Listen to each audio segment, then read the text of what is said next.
मेरी हिंदी टीचर जो मेरी ही भाभी लगती थी and she use to hate me for very चिंदी सा रीज़न, जो कि मैं वीडियो के एंड में बताऊंगी। सबके सामने मुझे टारगेट करना, मुझे टॉर्चर करना, मुझ में कमियां ढूंढ ढूंढ के क्वेश्चन पूछ पूछ के मुझे ज़बरदस्ती पीटना, ये उसके डेली लाइफ का हिस्सा बन चुका था। ये बात तब से शुरू होती है जब मैं सेकंड स्टैंडर्ड में थी। जिस स्कूल में मैं जाती थी उस स्कूल में मेरी रिश्तेदार जो कि मेरी भाभी लगती थी वो हिंदी पढ़ाती थी। एक दिन किसी गलती पे उसने मुझे 2 डंडे बजा दिए थे। चलो यहाँ तो मेरी गलती थी, उस पर मुझे डंडे बजाए थे, पर थी तो मैं बच्ची। मैं घर गई, मैंने अपनी दादी से बोला, दादी ये तो मेरी भाभी लगती है ना, भाभी थोड़ी ना बच्चों को मारती है, उन्होंने मुझे क्यों मारा। अब मेरी दादी थी मुझसे प्यार करने वाली, वो पहुँच गई मेरे रिश्तेदार भाभी के घर पे। मेरी दादी उनके घर जाके बोलती हैं कि बच्ची तो तुम्हें ऐसे कह रही है कि भाभी क्यों मारती है। हंसी मजाक में दादी ने पूछ दिया। अब ये बात उसके दिमाग पे ऐसे ठनक गई थी। अब वो इस बात से कुछ ज़्यादा ही चिढ़ चुकी थी कि मैंने उसकी कंप्लेंट कर दी, वो भी घर पे जाके। अब तुम्हें लग रहा होगा कि ये बात तो यही खत्म हो गई, लेकिन नहीं। किसी XYZ रीज़न की वजह से मैंने वो स्कूल छोड़ दिया था और मुझे स्टेट ही छोड़ना पड़ा था और मैं कहीं और रह रही थी। और 2-3 साल बाद मैं वापस उसी स्कूल में गई जिस स्कूल में मेरी रिश्तेदार भाभी अभी भी पढ़ा रही थी, और इस बार मेरा एडमिशन 5th स्टैंडर्ड में हुआ था। मैं ऐसी बच्ची थी जो बिल्कुल डरी सहमी सी रहती थी, घबराई हुई सी रहती थी, और इस चीज़ का फ़ायदा मेरी भाभी ने बहुत अच्छे से उठाया। मुझे इस बात का ज़रा सा भी अंदाज़ा नहीं था कि वो इस बात को अभी भी लेके बैठी हुई है कि मैंने उसकी कंप्लेंट कर दी थी, वो भी घर पे जाके। एज अ बच्ची, टू बी वेरी ऑनेस्ट, मुझे संस्कृत समझ नहीं आती थी क्योंकि मैंने इससे पहले कभी संस्कृत पढ़ा ही नहीं था, और वो हिंदी के साथ साथ संस्कृत भी पढ़ाती थी।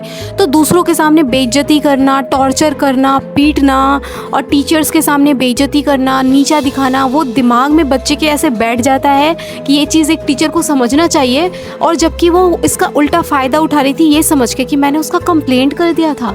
5th क्लास से लेके 8th क्लास तक उसने बहुत ही जम के मुझे टॉर्चर किया था। मेरा दिमाग तब खुला जब मैं 9th स्टैंडर्ड में गई। मुझे लगा कि कुछ तो गलत हो रहा है मेरे साथ। और जब मैं 9th स्टैंडर्ड में आई तो फिर मैंने अपनी मम्मी को बताया कि मम्मी देखो मेरे साथ ये हो रहा है, मुझ में बेमतलब की गलतियाँ निकाल के मेरी पिटाई की जाती है, मुझे बेइज्जत किया जाता है, मुझे नीचा दिखाया जाता है। सोचो फिर क्या हुआ होगा।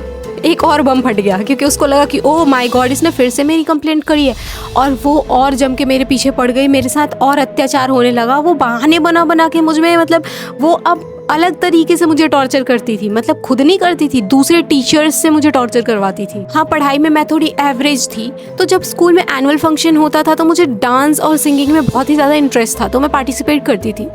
तो वो जो मेरी टीचर थी ना, जो कि मेरी भाभी लगती थी, वो क्या करती थी कि दूसरों के सामने मुझे टॉन्ट मारती थी कि हाँ, पढ़ाई लिखाई करने के अलावा सिर्फ नाच गाना करवा लो, पढ़ाई लिखाई तो होती नहीं है। ऐसे ऐसे गंदे वर्ड्स मेरे लिए यूज़ करती थी। देखो, कोशिश तो मैंने और मेरे घर वालों ने बहुत करी कि मेरी लाइफ नॉर्मल हो जाए, वो मुझे टॉर्चर ना करे और मैं नॉर्मली पढ़ाई करूं, बट वो कहाँ मानने वाली थी। यहाँ तक कि उसने मेरे लिए सबके सामने ये बोला था कि ये बोर्ड्स में फेल हो जाएगी।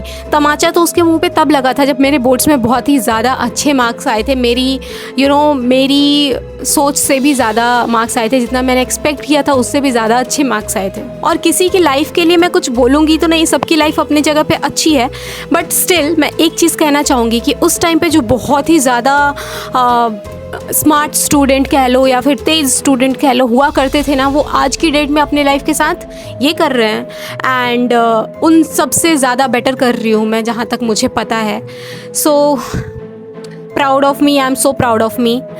Thank God for everything, and thank God क्योंकि उस भाभी को भी उसके कर्मा का फल मिल चुका है, जो कि मुझे सुनने में आया। एंड कर्मा पे बिलीव करती हूँ, किसी के लिए कभी कुछ बुरा नहीं चाहती हूँ, लेकिन कर्मा लौट के ज़रूर आता है। इस बात पे मैं बहुत ही स्ट्रॉन्ग बिलीवर हूँ इस बात की। Thank you so much. अगर मेरी वीडियो आपको पसंद आई हो तो प्लीज़ लाइक कर देना, शेयर कर देना और सब्सक्राइब कर लेना। Thank you, bye bye. और एक बात कहना चाहूँगी, आपके भी लाइफ में कुछ ऐसा ट्रॉमा है, ऐसी कोई स्टोरी है, तो आप मुझे कमेंट सेक्शन में सेंड कर सकते हो। मैं आपकी स्टोरी भी सुनाऊंगी अपने चैनल पे। सो please send your story, traumatic story और ड्रामेटिक स्टोरी और एनीथिंग। सो मैं आपकी स्टोरी, अपने सब्सक्राइबर्स की स्टोरी मैं अपने चैनल पे सुनाने वाली हूँ। So please send. Okay, bye bye.